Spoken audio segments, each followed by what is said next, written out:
వసుదేవసుతం దేవం కంసచామూరమర్దనం దేవకీ పరమానందం కృష్ణం వందే జగద్గురుం.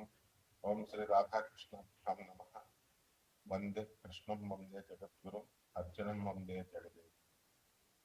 ఓం నమస్తే అస్తు భగవన్ విశ్వేశ్వరాయ మహాదేవాయ త్రయంబకాయ త్రిపురాంతకాయ త్రికాగ్నికారాయ కాలాగ్నిరుద్రాయ నీలకంఠాయ మృత్యుంజయాయ సర్వేశ్వరాయ శివాయ శ్రీమన్మహాదేవాయ నమః.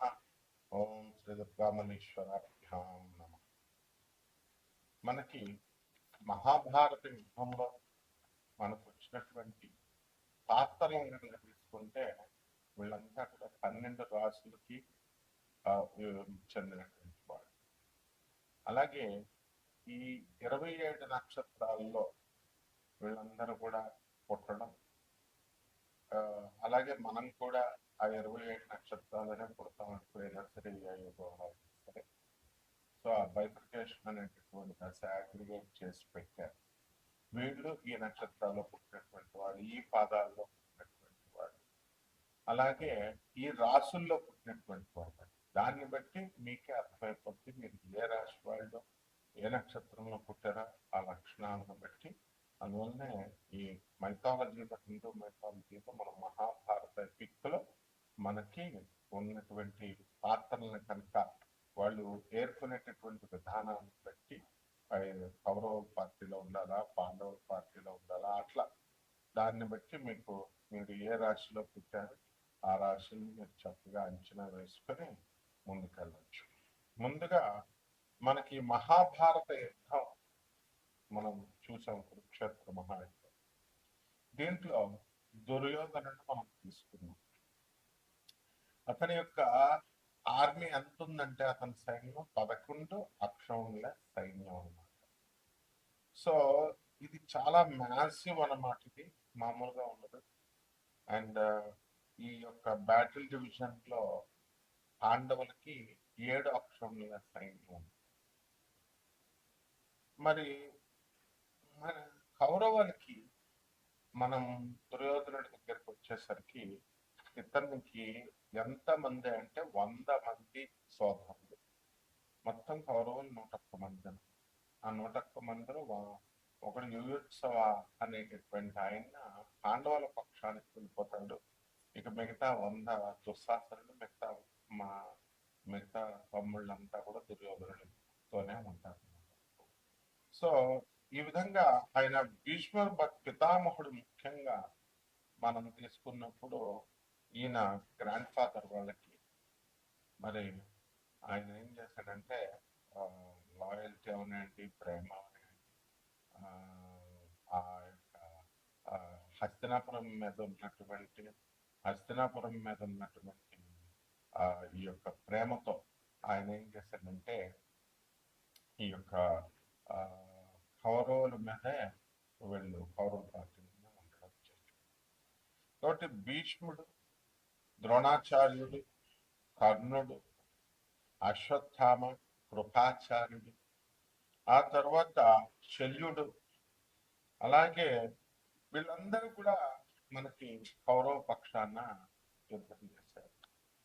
అలాగే ట్రస్టెడ్ అడ్వైజర్స్ అండ్ ఈ రిలేటివ్స్ మనం తీసుకున్నప్పుడు శకుని దుర్యోధనుని యొక్క మామ, అలాగే దుస్సాహసుడు మనకు తెలిసిందే. భాగదత్తుడు అని ఒక ఆయన ఉన్నాడు. ఈయన ఏంటంటే ప్రాగ్జ్యోతిష్పురం అంటే ఉన్నటువంటి అస్సాం, మనం కామాఖ్య టెంపుల్ అంటాం కదా, అక్కడ ఆ దేశానికి రాజు అనమాట. మోడర్న్ డే అస్సాం చెందినటువంటి వాడు. సో ఈ డివాస్టేటింగ్ ఎలిఫెంట్ డివిజన్ ఆయన చేశాడు. అలాగే జయద్రథుడు సింధు రాజ్యం, ఆ తర్వాత దుర్యోధనుడి యొక్క ప్రధానంగా అన్నమాట అతను భావం. అలాగే కృతవర్మ, వీళ్ళందరూ కూడా నారాయణీ సేనని తీసుకొచ్చాడు. శ్రీకృష్ణ పరమాత్మ తనతో సమానమైనటువంటి నారాయణ సేన కొన్ని కోట్ల మంది ఉంటారు. మరి వాళ్ళని ఒకవైపు నేను ఒక్కడనే కూర్చుంటాను, నేనేమి యుద్ధం చేయను, సామాన్యంగా మామూలు కూర్చుంటాను అన్నాడు. సో ఈ నారాయణి సేనను కూడా వీళ్ళకి అందరికీ కూడా ఈ కృతవర్మ తీసుకొచ్చాడు. యాదవ జనరల్ అనమాట. ఆయన వెరీ పవర్ఫుల్ ఆర్మీ అది. సో అలాగే భూరిశ్రవుడు, ఇతను మొత్తము చాలా డీప్ గా ఆ ఈ యొక్క స్కిల్డ్ ఫీల్డ్స్ అన్నమాట ఇతను. మరి అటువంటి ఆయన ఈ యొక్క పాండవులతో ఎప్పుడు కూడా లింగరింగ్ రైవల్రీ ఉండేది. అందువలన అతను చేయడము ఇవంతా కూడా జరిగిందనమాట. సో ఈ 101 మందిలో మనకి యూత్స్ మనం చెప్పాం కదా, అతను హాఫ్ బ్రదర్ అనమాట కౌరవులకి. తర్వాత ధృతరాష్ట్రుడు గాంధారి యొక్క వేశ్య అండ్ మైడన్ ఉంటుంది. మైండ్ ఆమె పేరు సుఖధ. ఆమెకి ధృతరాష్ట్రుడికి పుట్టాడు. దుర్యోధనుడు గాంధారి కడుపులో ఉన్నప్పుడు ఎంతకాలానికి, ఎవరైనా ఒక 9 నెలలు ఉంటారు, ఎంతకాలానికి రాడనమాట కడుపులో నుంచి. ఎందుకంటే అతను కలి, పుట్టబోయేటటువంటి వాడు కలి అవుతాడు, మేనిఫెస్టేషన్ ఆఫ్ కలి. కాబట్టి ఎక్కువ టైము ఉండేసరికి ఈయన ఫ్రస్ట్రేట్ అయిపోయాడు ధృతరాష్ట్రుడు. ఏమైనా సరే నాకు ఇల్లీగల్ హెయిర్ కావాలి, నాకు సంతానం కావాలా అని చెప్పేసి వెళ్ళి మేడ్తో కలుస్తాడు అనమాట, సంగమిస్తాడు. అక్కడి నుంచి పుట్టిందే యుత్సుడు. తర్వాత కీచకుడు కూడా మనకి ఈ యొక్క దుర్యోధనుడి పార్టీలో ఉండడం జరిగింది. ఆ విధంగా గాంధారి, ధృతరాష్ట్రుడు, వీళ్ళందరూ విదురుడు. ఈ విదురుడు మనకి బయలాజికల్ సన్ అనమాట వ్యాస మహర్షికి. తర్వాత అంబిక అనేటటువంటి క్వీన్ కి ఆమె ఆమె maiden, had maiden to the queen Ambika. ఆమె పేరేంటి పరిశ్రమ. అంటే దాసికి వ్యాసుల వారికి పుట్టినటువంటి వాడు ఈ యొక్క విదురుడు అనమాట. ఆయన తర్వాత వీళ్ళంతా కూడా ఇవి పాత్రలు. లేకపోతే మనకి వచ్చేసరికి పాండవుల్లో మనకు తెలుసు అభిమన్యుడు.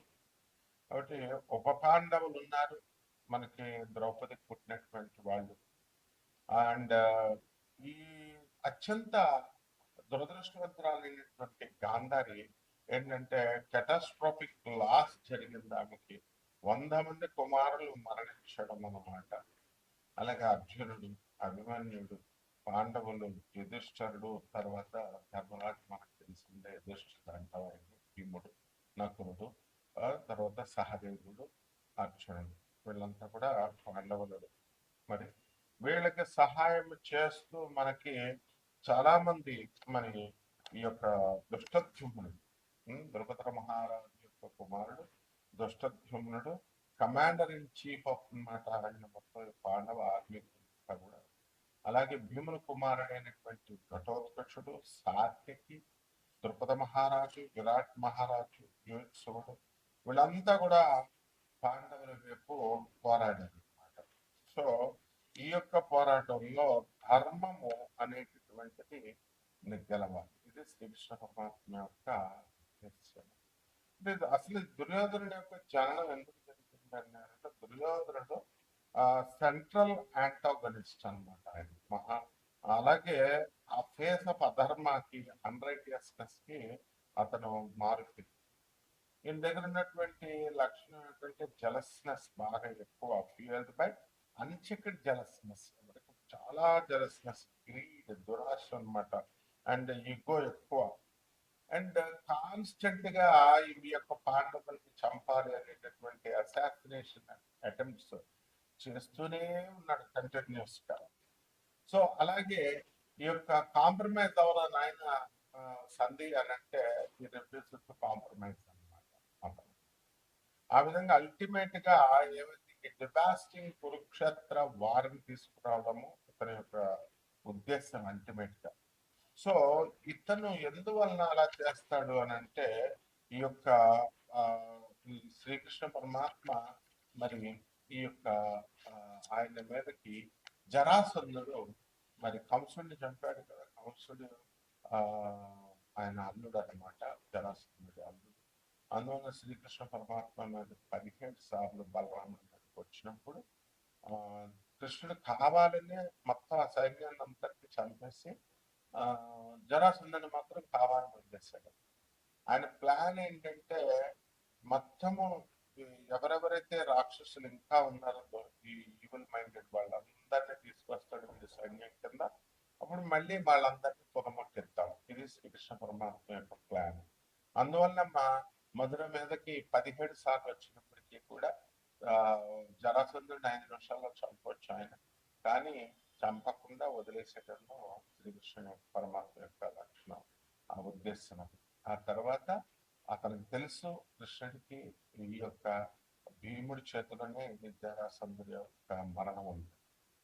కాబట్టి ఈ విధంగా మనకి ఈ యొక్క యుద్ధాలు అనేటటువంటివి జరిగింది. అలాగే మనకి దుర్యోధనుడిని మనం ఎలా చూస్తాము అంటే అతను ఎర్త్లీ ఇంటర్నేషన్ ఆఫ్ కలి అన్నమాట. భూమి మీద పుట్టినటువంటి వాడు ఏంటి కలి పురుషుడు. కాబట్టి ఈ పర్సానిఫికేషన్ ఆఫ్ ది కలియుగ, కలియుగానికి మారిపోయిన అతను మారు రూపం. అంటే ఇక్కడ ఏంటంటే age of darkness and wise ఉంటుంది, అండ్ ఇక్కడ అజ్ఞానము ఎక్కువగా ఉంటుంది అనమాట. కలియుగంలో ఎవరు చెప్పిన మాట తెలియదు, ఎవరి మాట ఎవరు తెలియదు. సో రాదర్ దాన్ ట్రెడిషనల్ గా జీటీ కింద పుట్టకుండా ఆయన ఏం చేశాడు, he was Born from a portion of dark నుంచి పుట్టి, డార్క్ ఎంటిటీ నుంచి పుట్టి ఈ యొక్క డిస్ట్రక్షన్ చేయాలి. ఓల్డ్ ఆర్డర్ ని, పాత తరాన్ని అంతటిని కూడా డిస్ట్రక్షన్ చేసి ఎర్త్ ని క్లీన్ చేయాలి. క్లీన్ చేసేసి ఈ కురుక్షేత్ర వార్ ద్వారా క్లీన్ చేసి ముందుకి మళ్ళీ కలియుగానికి తీసుకెళ్ళి మళ్ళీ కృతయుగానికి అలా నడపడం కోసం కలిపి ఉంటాడు. సో ఈ విధంగా మనకి ఇన్ని పాత్రలు, మన యొక్క రాష్ట్రాలు అంతా కూడా 12 రాష్ట్రాలు ఉన్నాయి. ఈ 12 రాష్ట్రాల్లో వాళ్ళ యొక్క క్వాలిటీస్ మనం చూసుకున్నప్పుడు ఎవరికి ఏ పాత్రకి ఇష్టం. కొంతమంది కర్ణుడి ఇష్టం, కర్ణుడు యుద్ధం చేశాడు, ద్రోణాచార్యుడు, భీష్ముడు అంతా చేశారు కదా. మరి కర్ణుడి మీద చాలా సింపతి ఉంటుంది. సో కర్ణుడు చనిపోయినప్పుడు చాలా మంది దేవుళ్ళు ఏడ్చినటువంటి వాళ్ళు చాలా మంది ఉన్నారు. ఎవరెవరంటే సూర్య భగవానుడి కుమారుడు, బయలాజికల్ ఫాదర్ కర్ణుడికి, ఆయన ఏడుస్తాడు. తర్వాత శ్రీకృష్ణ పరమాత్మ కూడా ఏడుస్తాడు అనమాట. అంటే అతని లాయల్టీకి, కరేజ్ కి, బ్రావరీకి మళ్ళీ అటువంటి వాడు దొరకడు తను కర్ణుడు అనేటటువంటి ఉద్దేశంతో. అలాగే సాల్వ పర్వంలో, శల్య పర్వంలో ఏమని చెప్పబడిందంటే శ్రీకృష్ణ పరమాత్మను అర్జున్ వారు ఇద్దరు కలిసి పార్టీ చేసుకుంటారు, సెలబ్రేట్ చేసుకుంటారు కర్ణుడు చనిపోయినప్పుడు. ఈ విధంగా కాంట్రవర్సీలు కూడా కన్వర్స్ గా చెప్తారు.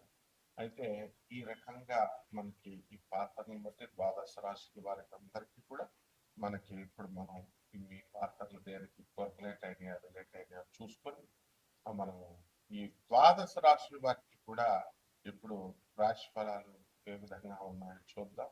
ఒక్కొక్క రాశి వారిగా మనం చూద్దాం. అలాగే ఇప్పుడు ఎవరికైతే ఏ పాత్ర అంటే ఇష్టం ఉంటుందో ఆ పాత్రకి ఎవరైతే ఇష్టపడతారో వాళ్ళది ఆ రాశికి సంబంధించినటువంటి వారు, లేదా ఆ యొక్క పాత్ర. ఇప్పుడు కృష్ణ పరమాత్మ ఉన్నాడు, రోహిణి నక్షత్రంలో పుట్టాడు, వృషభ రాశి. నేను కూడా మరి రోహిణి నక్షత్రంలో పుట్టాను, నేను వృషభ రాశి. అందువల్ల సాధారణంగా కృష్ణుడు అంటే నాకు భక్తి ఎక్కువ, ప్రేమ ఎక్కువ. అలాగే అర్జునుడు వారు నారాయణ మహర్షులు కాబట్టి అర్జునుడు అంటే ఇష్టం నాకు. కర్ణుడు ఎవరికి హాని చేయకపోయినప్పటికీ కూడా ఎంత లాయల్ గా ఉన్నా, ఎంత బ్రావరీ ఇదంతా ఉన్నా కూడా మనకి ఇష్టం ఉంటుంది. అలాగే మీరు కూడా మీ యొక్క రాశి వారికి మీకు ఈ పాత్రలు నేను చెప్పాను కదా, ఆ పాత్రని బట్టి మీరు ఒక్కొక్కటే అన్వయించుకోవచ్చు. ఆ రాశిని చూసుకోండి ఒక్కొక్కటి. ఓకే, ఇప్పుడు ఒక్కొక్క రాశి వారికి మనం చూద్దాం. కర్కాటక రాశి. ఈ కర్కాటక రాశి వారికి అందరికీ కూడా జన్మంలో మనకి జూలై 16 తేదీ దగ్గర నుంచి రవి ఉన్నాడు. ఆ కారణంగా మనకి అనేకమైనటువంటి ఈ యొక్క పట్టుదలలు వస్తాయి. బంధువులతో, తర్వాత స్నేహితులతో, వాళ్ళన్నదే జరగాలని చెప్పి వాళ్ళు అనడము, ఆ తర్వాత మీరు జరగాలని మీరు అనడం, ఈ రకంగా ఉంటుంది. అలాగే రవి మరి ఈ యొక్క గురుడితో కలిసి మనకి ఉండడం ద్వారా కర్కాటక రాశిలో మనకి కొన్ని ఆరోగ్యపరమైనటువంటి సమస్యలు రావడానికి అవకాశాలు ఉంటాయి. బ్రాంకైటిస్ రావడానికి, ఆ తర్వాత క్రానిక్గా ఉండడానికి, ట్యూబర్కులోసిస్ టీబీ రావడానికి అవకాశాలు ఉంటాయి. కాబట్టి ఆరోగ్యాలు జాగ్రత్తగా చూసుకోవాలి. ఎవరైతే సిగరెట్లు, ఈ యొక్క నోటికి సంబంధించినటువంటి పాన్ పరాగులు ఇలాంటివి నవ్వుతూ ఉంటారో అటువంటి వాళ్ళు ఇమ్మీడియట్గా మానుకోవడానికి ప్రయత్నాలు చేయాలి. అదేవిధంగా ఈ రాహువు మనకి కుంభరాశిలో ఉన్నాడు కాబట్టి దానివల్ల మనశ్శాంతి లోపము అనేటటువంటిది చాలా ఎక్కువగా ఉంటుంది. అలాగే శని వక్రించి మనకి జూలై 27వ తేదీ నుంచి శని మరి మీనరాశిలో ఉన్నాడు. ఆ కారణంగా మీరు అనుకున్న పనులన్నీ కూడా అనుకున్నట్లు సాధించుకుంటూ ఉంటారు. అలాగే మీ తల్లిదండ్రుల వైపు నుంచి మీకు చక్కటి సహాయ సహకారాలు అందుతాయి. విద్యార్థులు కూడా మనకి కర్కాటక రాశిలో ఉన్నటువంటి వాళ్ళందరూ కూడా విద్యార్థులు చదవడానికి బాగా అవకాశాలు ఉన్నాయి. మీరు కోరుకున్న చోట్లకి సీట్లు రావడానికి అవకాశాలు ఉంటాయి. అలాగే కోరుకున్న విశ్వవిద్యాలయాల్లో సీట్లు రావడానికి అవకాశాలు ఉంటాయి. అలాగే ఈ యొక్క ధనస్థానంలోకి జూలై 4 తర్వాత శుక్రుడు వచ్చినటువంటి సందర్భంలో మనకి అనేకమైనటువంటి లాభాలు మీకు కలుగుతాయి. ధన ఆదాయం కూడా పెరుగుతుంది. అయితే చేసేటటువంటి పని చోట కాస్త కంజీనియల్ వాతావరణం అనేటటువంటిది ఉండదు. కాబట్టి ఈ యొక్క ధైర్య సాహసాలతో కూడినటువంటి ప్రాజెక్ట్స్ మీరు చేయడం అనేటటువంటివి జరుగుతాయి. ఇక పోలీస్ డిపార్ట్మెంట్, ఆర్మీ ఇలాంటి సెక్యూరిటీ ఇలాంటి డిపార్ట్మెంట్స్లో పనిచేస్తున్నటువంటి వాళ్ళందరికీ కూడా ప్రమోషన్స్ రావడానికి అవకాశాలు ఉంటాయి. అలాగే ఈ యొక్క నక్షత్రంలో పుట్టినటువంటి వాళ్ళు భాగదత్తుడు, ఆ తర్వాత భూరిశ్రవుడు అనేటటువంటి వాళ్ళు ఈ యొక్క రాశిలో పుట్టడం అనేటటువంటిది జరిగింది. కాబట్టి ఈ రకంగా మీరు ఈ యొక్క కర్కాటక రాశి వారందరూ కూడా ఈ యొక్క మనోచాంచల్యాన్ని వదులుకొని చక్కగా మనము ఈ యొక్క రాహు జపం చేసుకోండి, రాహు స్తోత్రాలు చదవండి. రాహుకి కిలోంపావు మినుముల్ని, ఆవుపేట రంగు ఉన్నటువంటి వస్త్రాలను ఇచ్చి పేద బ్రాహ్మణులకి శనివారం నాడు ఉదయం 8 గంటలకి దానం చేసుకోండి. దశమహావిద్యల్లో ఒకటైనటువంటి మహాకాళి అమ్మవారి యొక్క అర్చన, పూజ, మంత్ర జపం చేసుకోవడం ద్వారా బ్రహ్మాండంగా మీకు ఉంటుంది. అలాగే చక్కగా ఈ యొక్క శ్రీ గురు చరిత్ర పారాయణ చదవాలి.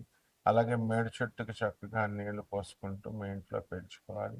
ఆ గురుచరిత్ర పారాయణంలో ఒక్కొక్క అధ్యాయము కూడా అర్థం చేసుకుంటున్నట్టుగా చదవాలి.